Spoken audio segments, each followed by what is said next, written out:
여러분 예수님을 좋아하십니까? 그렇다면 그분을 따르고 계십니까? 여러분 예수님을 우리가 좋아하고 믿는 것과 주님을 따르는 것은 전혀 다른 차원의 것입니다.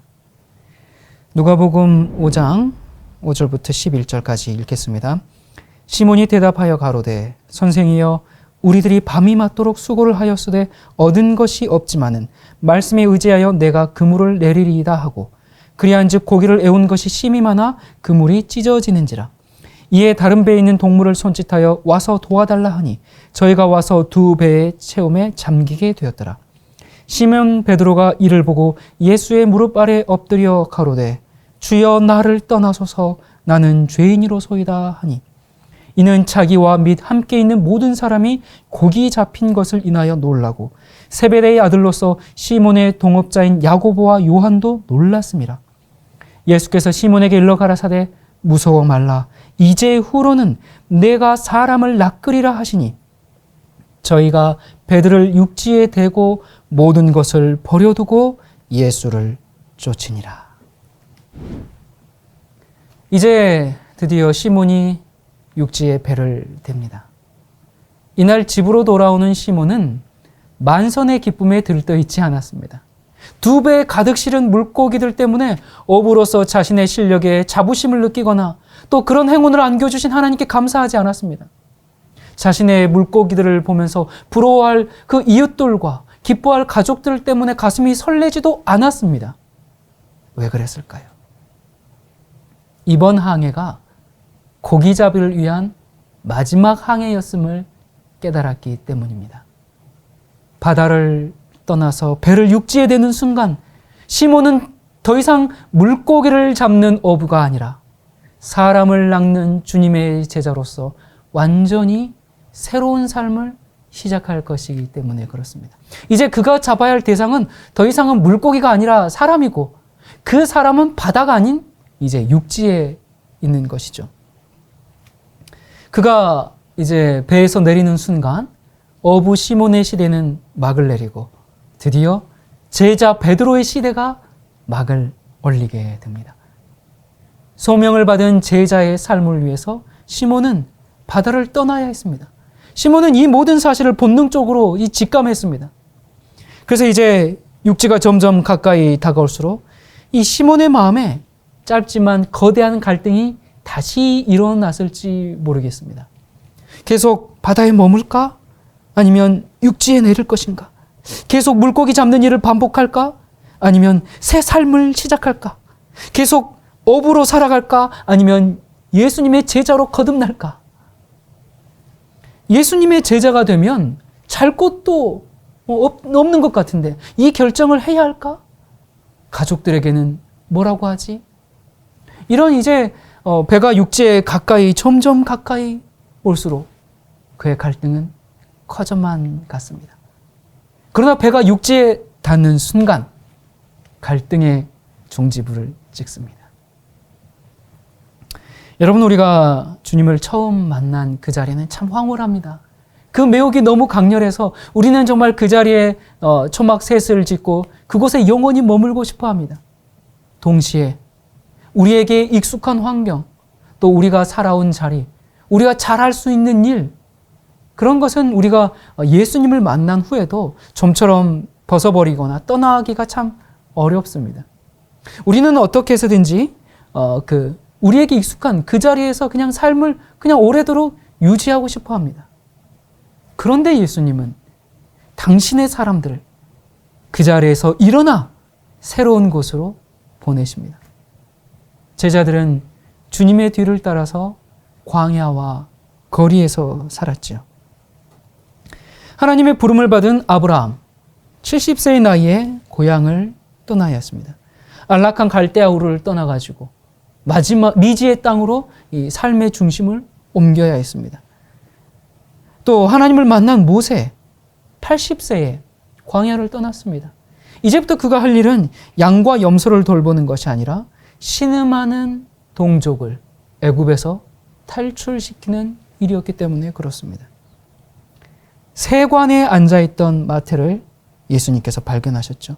예수님은 그에게 자신을 따르라고 초대하셨고 마태는 주저없이 그 자리를 떠났습니다.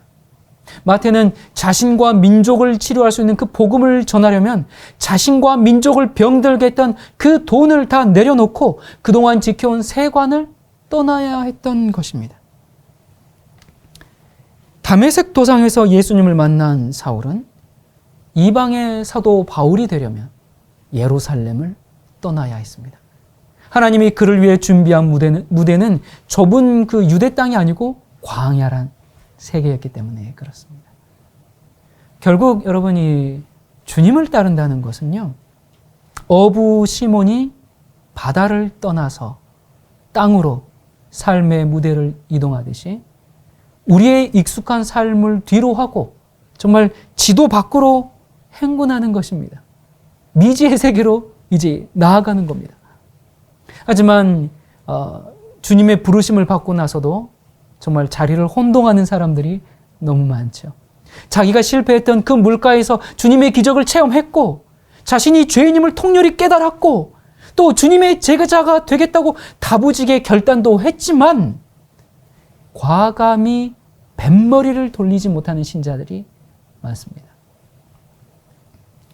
자신들이 현재 어디에 있는지 바다인지 육지인지 감을 잡지 못해요. 따르겠다고 결심하고 나서도 어떻습니까? 계속 그 과거 주변을 여전히 그냥 바닷가에서 머뭇거립니다. 사람을 낚으려면 바다를 떠나서 육지로 가야 하는데 좀처럼 바다를 떠나지 못하고 계속 거기에 머물기를 원하는 겁니다.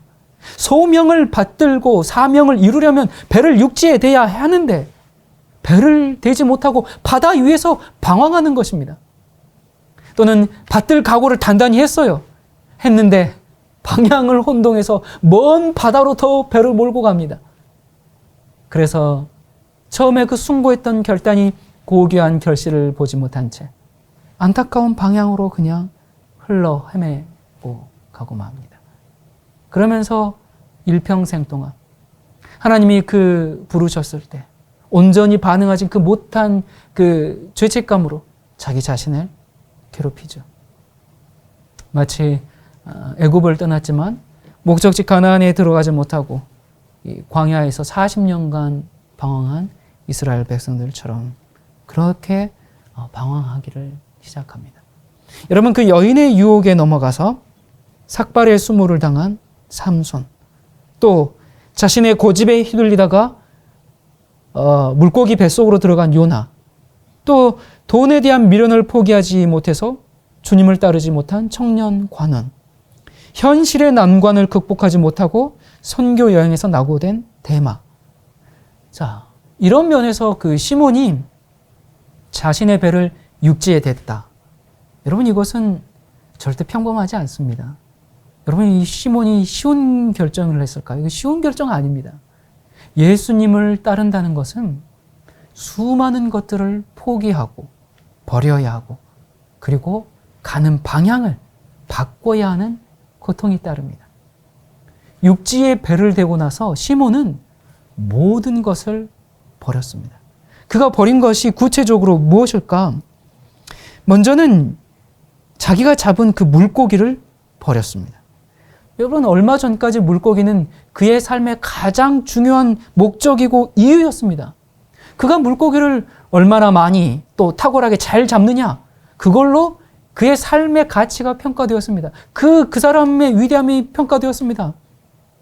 그러나 물고기는 이제 더 이상 시몬의 궁극적인 관심이 아니었죠. 그가 남은 생에 이제 목숨을 걸어야 할 대상은 물고기가 아니라 사람으로 바뀌었죠. 또한 시몬은 바다를 버렸습니다. 조금 전까지 이 바다는 그의 삶의 중심 공간이었어요. 그런데 이제 그의 삶의 그런 정말 그 바다는 그의 삶의 의미와 활력을 확인했던 그런 자리였어요. 그에게 바다는 그런 위치였습니다. 그 바다에는 시몬에게 살아야 할 이유를 알려줬습니다. 그리고 바다에서 살 힘도 제공받았습니다. 하지만 이제 시몬은 그 바다를 버렸습니다. 이제 바다는 그의 생존을 보장하는 유일한 공간도 아니고 또 그가 남은 생을 보내야 할 운명의 터전도 아니고 시몬은 미련 없이 바다에서 등을 돌렸습니다. 또 시몬이 뭘 버렸어요? 배와 그물을 버렸습니다. 지금까지 시몬에게 배와 그물은 그의 생명줄이었습니다. 그거 없으면 못 먹고 삽니다. 바다에는 가족들의 목숨을 지켜줄 물고기가 있었기 때문에 물고기를 잡으려면 뭐가 필수예요? 배와 그물이 필수죠. 배와 그물이 없다면 불을 쌓을 기회도 없고 먹고 살 길도 막히게 됩니다. 그런데 그렇게 소중한 배와 그물을 주저없이 버렸습니다. 예수님을 만난 후에 자기가 평생 추구했던 그 지식을 배설물같이 버린 바울처럼 시몬도 그렇게 결단했습니다. 또 뭘 버렸습니까? 시몬은 고향마저 버렸습니다. 평생 떠난 적이 없던 그 땅. 떠날 것이라고는 상상도 해본 적이 없던 그 땅에 시몬은 더는 머물 수가 없었습니다. 지금까지 그의 삶은 문제없이 안정되었어요. 그곳에서 태어났죠. 거기서 자랐어요. 거기서 결혼도 했네요. 그리고 어릴 때부터 뛰어다닌 동네다 보니까 눈 감고도 다닐 수 있을 만큼 아주 익숙한 곳입니다. 조상 때부터 살아온 고향이기 때문에 모르는 사람이 없어요. 사방을 둘러봐도 다 같은 땅에서 같은 일을 하며 같이 살아온 낯익은 얼굴들이에요. 그곳이 바로 그의 고향입니다. 하지만 주님을 따르려면 그 익숙하고 안정되고 편안한 고향마저 버려야 했습니다. 여러분, 그때 당시에 고향을 떠난다. 그거 쉬운 일 아닙니다. 평생 자기가 태어난 그곳에서 자라서 거기에서 죽는 경우가 다반사입니다. 그런데 이젠 고향을 떠나야 해요. 고향을 떠난 순간부터 이제 어떻게 됩니까? 그는 이제 거리의 전도자로 돌변하는 겁니다. 어디서 잠을 잘지, 무엇을 먹을지, 어떻게 생계를 꾸릴지 아무것도 정해주고 보장된 것이 없습니다. 그런데 그렇게 불안하고 위험한 삶을 위해서 지금까지 누려온 그 안정과 안전을 다 포기한 것입니다. 그것이 바로 지금 시몬이 저지른 일입니다. 하나님을 만난 후 고향을 떠났던 아브라함처럼, 하나님의 명령을 받고 광야를 떠났던 모세처럼 시몬도 고향을 떠나서 주님이 지시한 그곳으로 가야 했습니다. 자, 그리고 또 뭘 버렸어요? 시몬은 가족도 버렸습니다.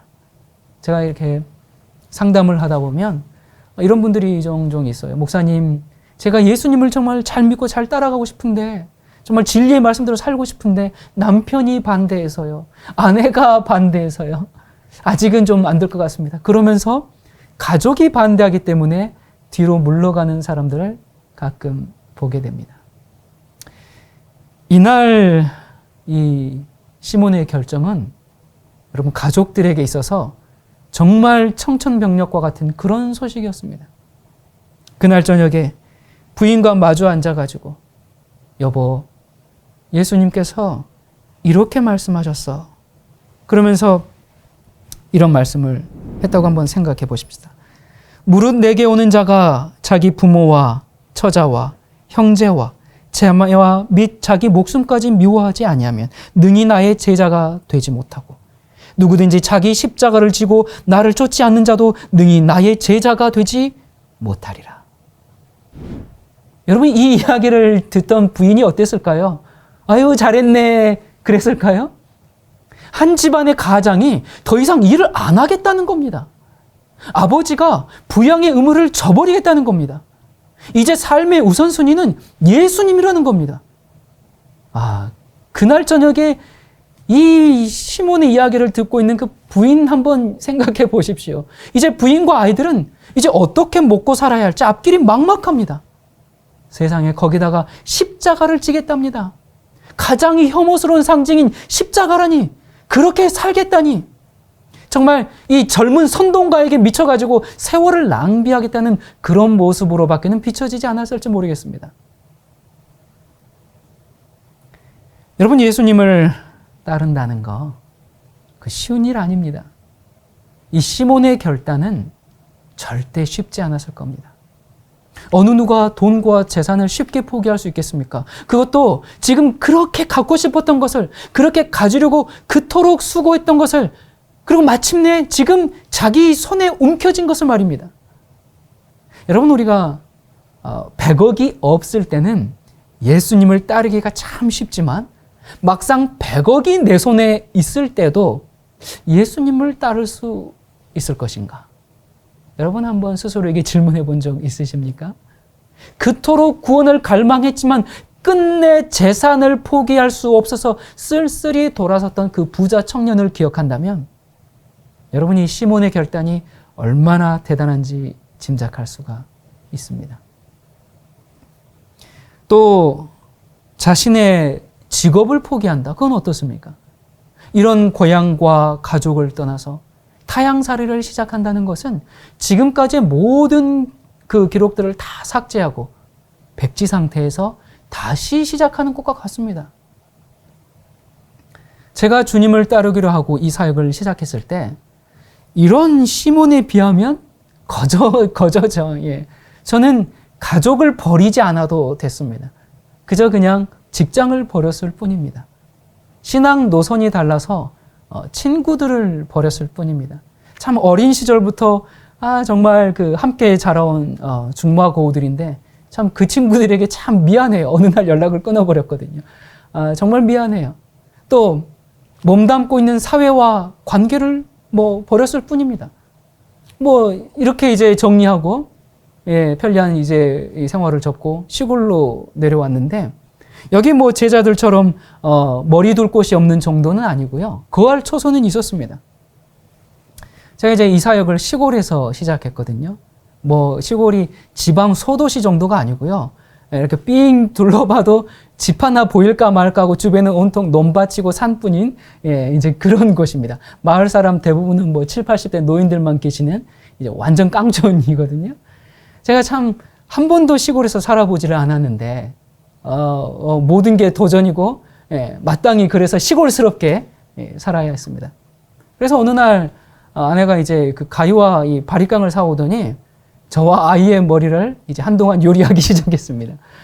시골이니까 어때요? 아들은 그때 철이 없던 때라 이제 엄마가 어떻게 잘라도 마냥 좋아했죠.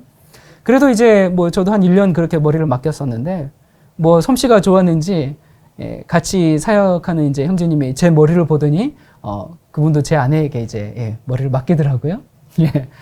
그리고 또 여러분 시골의 겨울은 또 왜 그렇게 추운지. 처음 살던 집은 진짜 이 난방도 좀 잘 단열이 안 돼가지고 난방이 잘 안 되는 집이었어요. 그래서 손에 정말 장갑 끼고 면장갑 끼고 그렇게 키보드를 두드렸습니다. 그렇게 한 5년 지났나?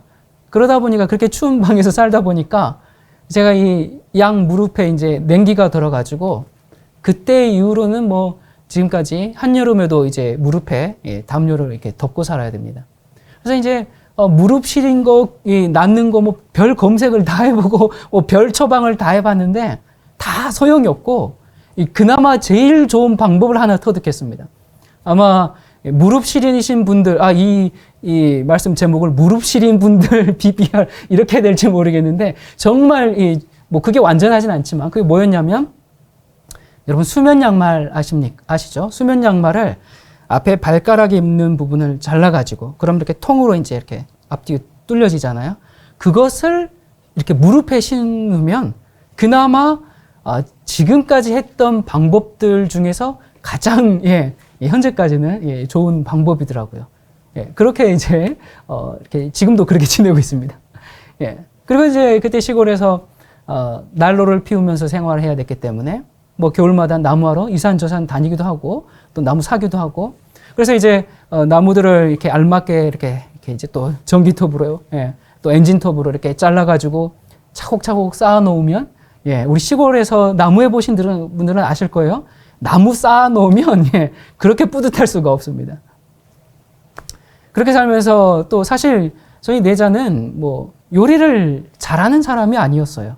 그런데 여러 사람들과 한 집에서 같이 이제 살면서 뭐 이렇게 청소해주고 빨래해주고 한 10년 또 밥을 해주다 보니까 매일 메뉴를 뭐 집이라면은 뭐 이렇게 뭐 집에서도 잘 바꿔줬어요. 근데 또 다른 사람들을 이렇게 먹여야 되다 보니까 매일 똑같은 걸 줄 수 없잖아요. 그래서 매일 메뉴를 바꿔주려고 고민하면서 실습하고 그렇게 하다가 그게 쌓여서 요리책까지 내게 됐습니다.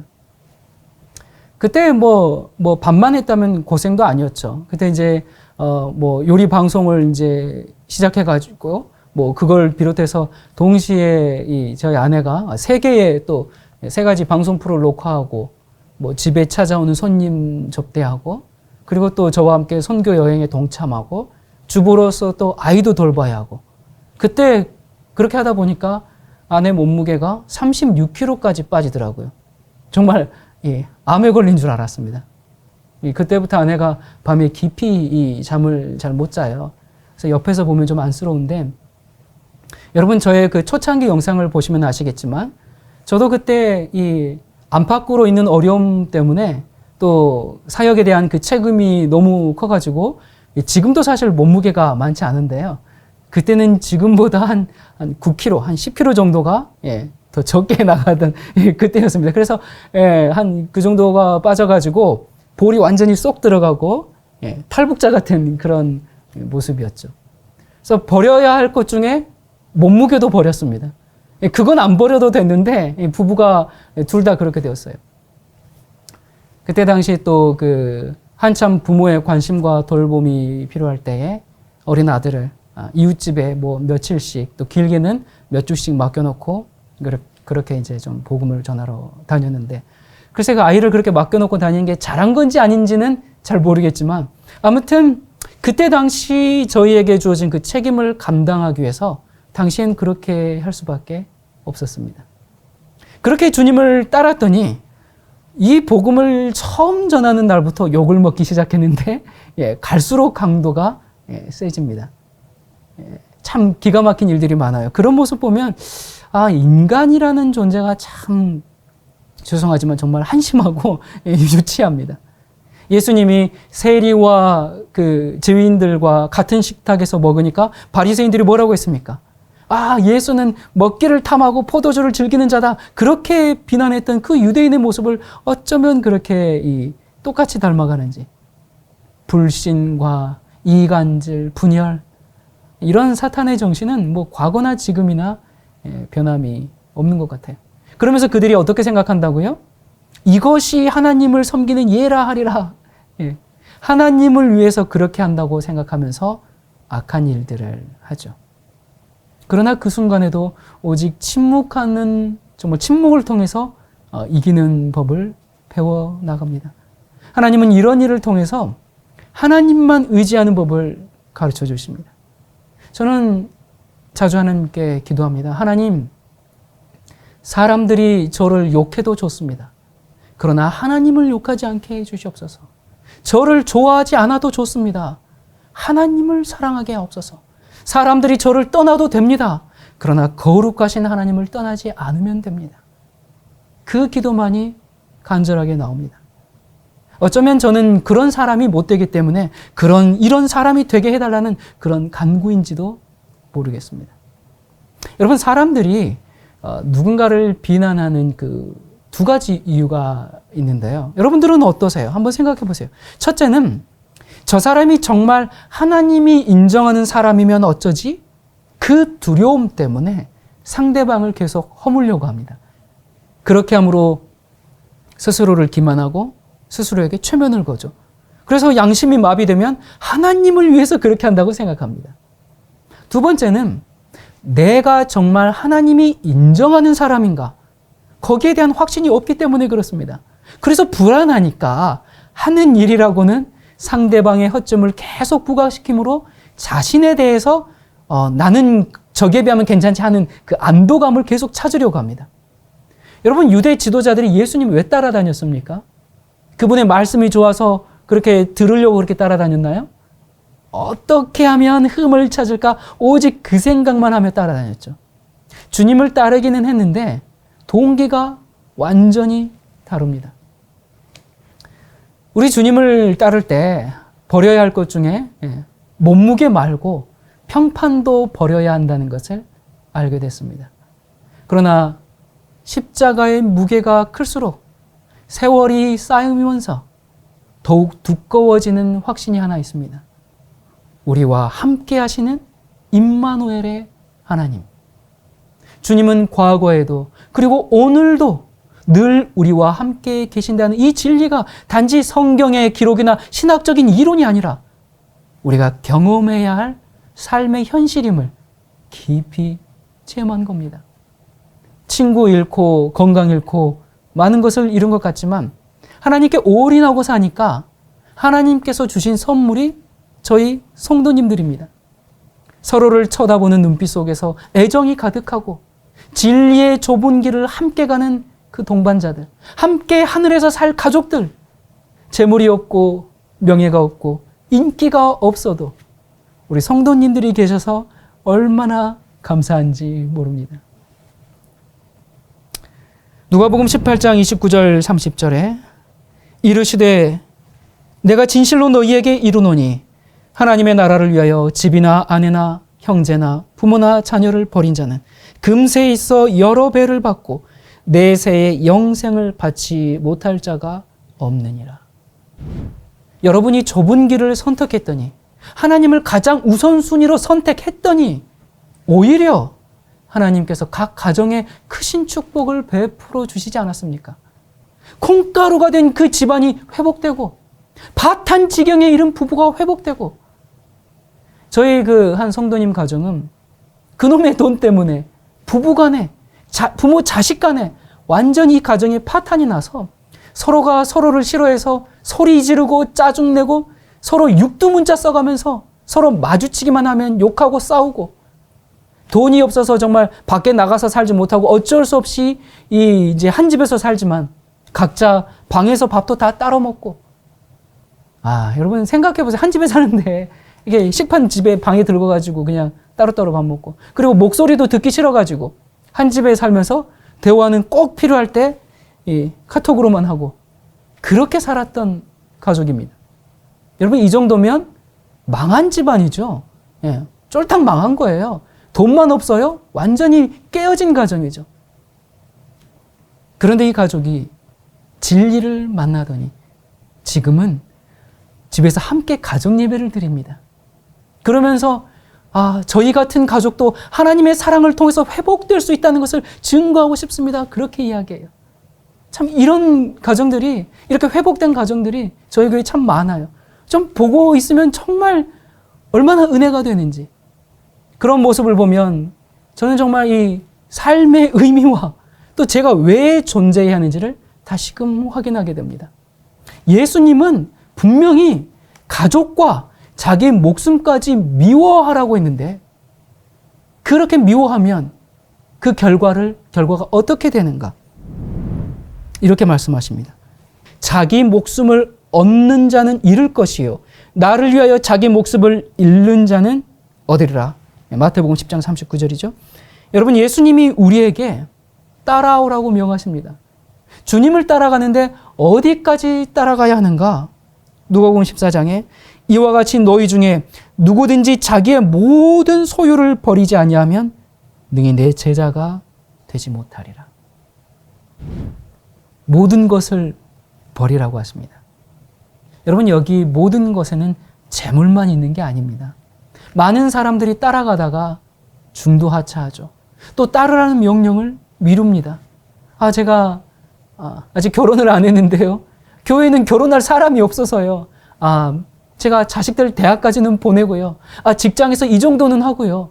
제가 좋은 이 취직자를 좀 그것까지는 좀 하고요. 여러분 우리는 예수님을 따른다. 이 제자도의 의미가 변색된 그런 세상에서 살고 있습니다. 이 제자됨의 과정에서 모든 것을 버리고 주님을 선택하는 그 결정적인 그 결단의 순간이 종적을 감춘 지 오래됐습니다. 그저 그냥 제자됨이라는 게 제자훈련, 교회 성장 프로그램으로 그냥 그렇게 전락해버리고 말았습니다. 주님을 위해서 버리고 포기하는 그 고통이 이제 부재하기 때문에 죽었다가 다시 사는 그 경험이 실종돼 버렸기 때문에 모든 것을 삭제하고 다시 시작하는 그런 극적인 과정이 면제되어 버렸기 때문에 자칭 나는 예수님의 제자입니다. 그런 제자들은 넘쳐나는데 우리 주님은 극심한 고독을 느낄 수밖에 없습니다. 우리는 예수님을 따르는 과정에서 무엇을 버렸습니까? 모든 것을 버리겠다고 공언했지만 그건 내가 가진 것이 아무것도 없을 때나 사람들이 그렇게 하는 거예요. 보니까 막상 일이 잘 풀리고 잘 나가고 있는데 어떻게 버려요? 여러분 여전히 뭔가를 덕지덕지 몸에 달고 살고 있지는 않습니까? 스승 엘리사를 속이고 나만 장관에게 금품을 취했던 게하시는 결국 문둥병자가 되었습니다. 그럼 참 두렵습니다. 우리는 주님을 따르라고 부르심을 받았습니다. 그것이 소명이에요. 당차게 일어나서 주님 뒤를 따르지 않으면 이전의 모든 과정은 일순간에 물거품이 되고 맙니다. 여러분 예수님을 따른다는 거, 예수님을 따른다는 게 구체적으로 무슨 뜻일까요? 예수님을 따른다는 것은 예수님과 함께 산다 그런 뜻이기도 합니다. 예수님과 함께 살면 매 순간 축복과 위기를 동시에 경험합니다. 예수님과 살기 때문에 누리는 혜택들이 있어요. 그분의 말씀을 듣고 또 배울 기회가 많죠. 주님과 더 깊은 개인적인 또 인격적인 그런 관계를 맺을 수가 있습니다. 예수님의 사랑과 관심을 더 많이 받고 또 주님에 대해서 더 온전히 알 수가 있습니다. 반면에 예수님과 사는 것은 위기이기도 합니다. 여러분 예수님께서 육신의 안락을 포기하고 노숙자의 삶을 살았기 때문에 그를 따르는 제자들도 길거리 생활을 할 수밖에 없었습니다. 예수님께서 종일 사람들에게 둘러싸여서 말씀을 가르치시고 병을 고치셨기 때문에 곁에 있는 제자들도 주님과 함께 늘 바쁘고 피곤하고 그럴 수밖에 없었습니다. 예수님의 그 대중적 인기가 상승하면서 또 그러다 보니까 종교적인 세력, 정치적인 권력과 충돌하게 되었죠. 그러다 보니까 그분을 따르는 제자들도 경계와 감시의 대상이 될 수밖에 없었습니다. 그리고 마침내 예수님이 타락한 권력에 의해서 십자가에 달렸을 때 제자들도 목숨의 위협을 받을 수밖에 없었습니다. 예수님을 따르기로 결정한 그 순간부터 제자들은 예수님과 함께 살면서 이 모든 과정을 고스란히 겪어야 했습니다. 따른다는 것은 곧 함께 사는 것이기 때문에 그렇습니다. 여러분 그래서 예수님을 따른다는 것은 그분과 함께 죽는 것입니다. 많은 사람들이 주님을 따라 나섰어요. 다부지게 마음을 먹었습니다. 모든 것을 버렸습니다. 하지만 주님에 대한 대중적인 환호성이 점점 줄어들고 그들을 향한 정부의 공격이 거세지면서 그들의 마음이 흔들렸습니다. 그러면서 하나 둘씩 주님의 곁을 떠나기 시작했습니다. 어떤 제자들은 그냥 조용히 소리 없이 떠나기도 했지만 어떤 이들은 사람들 앞에서 주님과의 관계를 부정하고 심지어 저주했습니다.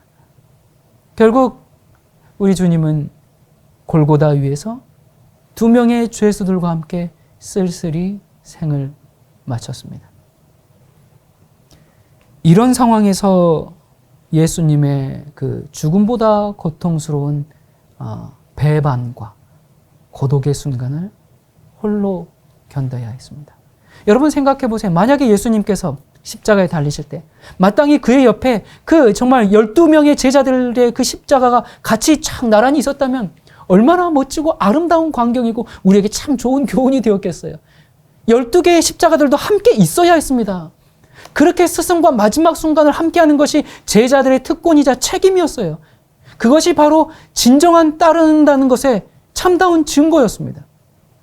하지만 예수님의 제자들은 그 순간을 스승과 함께하지 못하고 그냥 그들은 스승을 그렇게 외롭게 보내버리고 말았습니다. 하지만 우리가 알고 있듯이 그 이후에 정신을 차리고 자신들의 본래 자리로 돌아왔죠. 비록 예수님과 한날 한 곳에서 마지막 숨을 쉬지는 못했지만 예수님의 그 마지막과 같은 그런 모습으로 각자의 삶을 마쳤습니다. 제자는 거기까지 스승을 따라야 합니다. 그것이 예수님을 따른다는 것의 끝이고 참 모습입니다. 여러분, 예수님을 따르던 사람들이 참 많았어요. 산과 들로 그분을 쫓아다니면서 그분의 말씀을 경청하고 주님의 그 기적을 목격했습니다. 예수님의 그 권세 있는 말씀에 열광했고 예수님을 통해서 그 치유를 경험하면서 광팬이 되었습니다. 하지만 성경은 그들을 무리라고 그렇게 명명합니다. 그들이 예수님을 따르기는 따랐는데 끝내 제자가 되지 못하고 구경꾼으로 머물고 말았습니다. 그들은 예수님을 아주 좋아했어요. 좋아했지만 예수님을 위해서 아무것도 포기하지 못했습니다. 그들은 예수님을 존경했습니다. 예수님과 함께 존경했지만 예수님과 함께 거리에서 살지를 못했습니다. 그들은 그 예수님의 가르침에 감동했어요. 하지만 예수님과 함께 죽지 못했습니다. 그래서 어떻게 됐어요? 그들은 그저 무리라고 그렇게 처리될 수밖에 없었던 겁니다. 여러분, 오늘날 교회 안에도 수많은 무리들이 존재하죠. 교회에는 사람들이 가득합니다. 멋지게 차려입은 사람들이 예배당에 앉아서 설교를 듣고 기도를 드리고 찬송을 부릅니다. 헌금도 드려요. 종교 언어를 유창하게 구사하고 종교 문화에 익숙한 모습으로 그렇게 행동합니다. 참 유능하고 헌신된 그런 기독교인들이에요. 하지만 혹시 우리가 우리 주님께 그저 무리인 것은 아닐까? 자신의 그 종교적 만족을 위해서 예수님 주변을 그냥 어슬렁거리다가 끝나는 것은 아닐까?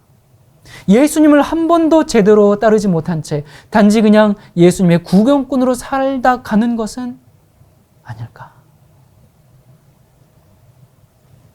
여러분, 이제는 우리 차례입니다. 시몬처럼 배를 육지에 대고 모든 것을 버리고 예수님을 따라 나서야 합니다.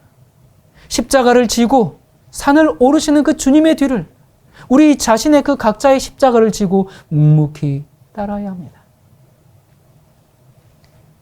예수님께서 이렇게 직접 지고 간 그 십자가 위에 달리는 그 순간까지 바로 그분의 옆자리까지 따라야 합니다. 예수님께서 우리를 부르십니다. 함께 십자가를 지고 가자. 함께 십자가로 세상에 도전하고 저항하자. 세상의 구원을 위해 함께 십자가에 달리자. 우리는 바로 그 순간 그 자리까지 주님을 따름으로써 우리를 향한 그 주님의 부르심과 보내심에 온전히 응답할 수가 있습니다. 우리를 부르시는 그 성령의 음성, 그 주님의 음성이 오늘 우리의 가슴을 울리게 되기를 간절히 바랍니다. 기도하겠습니다. 사랑이신 하나님 아버지, 우리는 오늘 우리를 제자로 부르시는 하나님의 음성을 들었습니다. 예수님 주변을 어슬렁거리다가 끝나는 삶이 아니라 주님과 함께 동거하며 따르는 제자가 되기를 소원합니다. 세상적으로는 많은 것을 포기하는 것 같고 손해보는 것 같을지라도 그것이야말로 참된 부를 소유할 수 있는 길이며 참된 만족을 누릴 수 있는 길임을 알게 주옵소서. 전심으로 주님을 따를 때 깨어진 가정이 회복되고 상처난 영혼이 치유된다는 사실을 믿고 주님을 삶의 우선순위에 놓게 하여 주시옵소서. 우리의 영원한 스승이신 예수 그리스도 이름으로 간절히 기도드립니다. 아멘.